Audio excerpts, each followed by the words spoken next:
সব রূপকথার শুরু হয় এক ছিল রাজা এক ছিল রানী দিয়ে, কিন্তু চার্লস ও ক্যামিলার গল্পটি ঠিক সেই রকম নয়। এই গল্পটা শুরু হয়েছিল 1970 সালে। তখনকার প্রেক্ষাপটে তাদের মধ্যে প্রেমের সম্পর্ক গড়ে ওঠা ছিল অনেকটাই অবাস্তব, কারণ চার্লস তখন ভবিষ্যতের রাজা আর ক্যামিলা অন্য কারো জীবন সঙ্গিনী। ওই বছর ক্যামিলা শার্ন নামের এক তরুণী প্রথমবারের মতো প্রিন্স চার্লসের সঙ্গে দেখা করেন। সে সময় দুজনেই ভালোবাসতেন ঘোড়া সাহিত্য ও হালকা রসিকতা। দুজনের এই সাহিত্য অনুরাগ থেকেই জন্ম নেয় বন্ধুত্ব। দ্রুতই যা প্রেমে রূপ নেয়, কিন্তু ভাগ্যের নির্মম পরিহাস, সে সম্পর্ক খুব বেশি দিন স্থায়ী হয়নি। সেনা কর্মকর্তা অ্যান্ড্রু পার্কার বোউসের সাথে ক্যামিলার বিয়ে হয়ে যায়, আর চার্লস রাজ পরিবারের চাপে বিয়ে করেন লেডি ডায়ানাকে। ডায়ানা এবং চার্লসের সম্পর্কের শুরুটা ছিল স্বপ্নের মতো, কিন্তু সময়ের সাথে সাথে সেই সম্পর্ক ভাঙতে শুরু করে। আর সেই ভাঙনের নেপথ্যে তৃতীয় ব্যক্তি হিসেবে গণমাধ্যমে উঠে আসে ক্যামিলার নাম। বছরের পর বছর ধরে এ নিয়ে চলতে থাকে নানা বিতর্ক আর ট্র্যাজেডি। চার্লসের সঙ্গে বিবাহ বিচ্ছেদের পর এক ভয়াবহ দুর্ঘটনায় মারা যান ডায়ানা। অন্যদিকে চার্লস ও ক্যামিলার সম্পর্কে বাড়ে গভীরতা, যদিও ব্রিটিশ জনমত তখন এই সম্পর্কের ঘোর বিরোধী। সময় বদলেছে, সম্পর্ক বদলেছে। একসময় তারা আলাদা পথে হাঁটলেও হৃদয়ের বন্ধনটা শিথিল হয়নি। চার্লসের জীবনে ডায়ানার অনুপ্রবেশ ঘটলেও ক্যামিলার জায়গাটা পূরণ হয়নি। সমাজের নানা বাধা অতিক্রম করে 2005 সালে চার্লস ক্যামিলাকে বিয়ে করেন। রাজপুত্রের মতো ঘটা করে নয়, অনেকটা নীরবেই মিলন ঘটে চার্লস ও ক্যামিলার।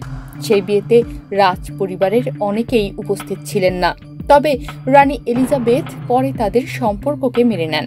এরপরই ক্যামিলা হয়ে ওঠেন ডাচেস অফ কর্নওয়াল। সময় পরিক্রমায় ব্রিটিশ সমাজ তাদের গ্রহণ করে নেয়, কিন্তু সেই জায়গাটা অর্জন করতে ক্যামিলাকে পাড়ি দিতে হয়েছে অনেক কঠিন পথ।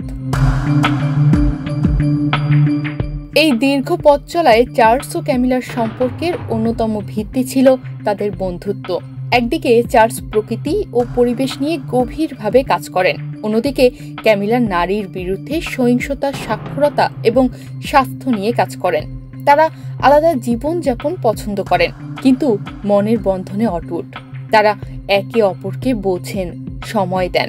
কেউ লম্বা বক্তৃতা দিতে ভালোবাসেন, কেউ পছন্দ করেন কৌতুক করে কথা বলা। 2022 সালে রানী এলিজাবেথের মৃত্যুর পর চার্লস ইংল্যান্ডে রাজা হন। এরপরই ইতিহাসের এক নতুন অধ্যায়ের সূচনা হয়। চার্লস রাজা হবার কারণে ক্যামিলা হন রানী। তখন পুরো পৃথিবীর চোখ তার দিকে। কিভাবে তিনি এত দায়িত্ব সামলাবেন? তবে নিজেকে যোগ্যভাবে গড়ে তুলে তার সাবলীল ব্যবহার, মানুষের প্রতি সহানুভূতি আর নরম অথচ দৃঢ় কণ্ঠে তিনি প্রমাণ করেন তিনি শুধু রাজার সঙ্গী নন, বরং রাজত্বের অন্যতম স্তম্ভ। সম্প্রতি দ্য টেলিগ্রাফে প্রিন্স চার্লস ও ক্যামিলার 20 বছরের ভালোবাসার গল্প নিয়ে প্রকাশিত প্রতিবেদন থেকে জানা যায়, চার্লস ও ক্যামিলার এই সম্পর্কের মূল ভিত্তি হল গভীর বন্ধুত্ব। দুজনার পছন্দ, ব্যক্তিত্ব আর রুচি আলাদা, তবু ভালোবাসায় পূর্ণ।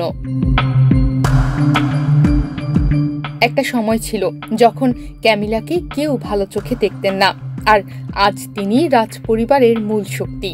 রাজপ্রাসাদের দেয়ালের ভেতরে চার্লস ও ক্যামিলার প্রেম যেন এক নীরব ভালোবাসার গল্প, যেখানে রাজা ও রানী একে অপরের সবচেয়ে বড় আশ্রয়। তনিমা রহমান, বাংলাদেশ প্রতিদিন।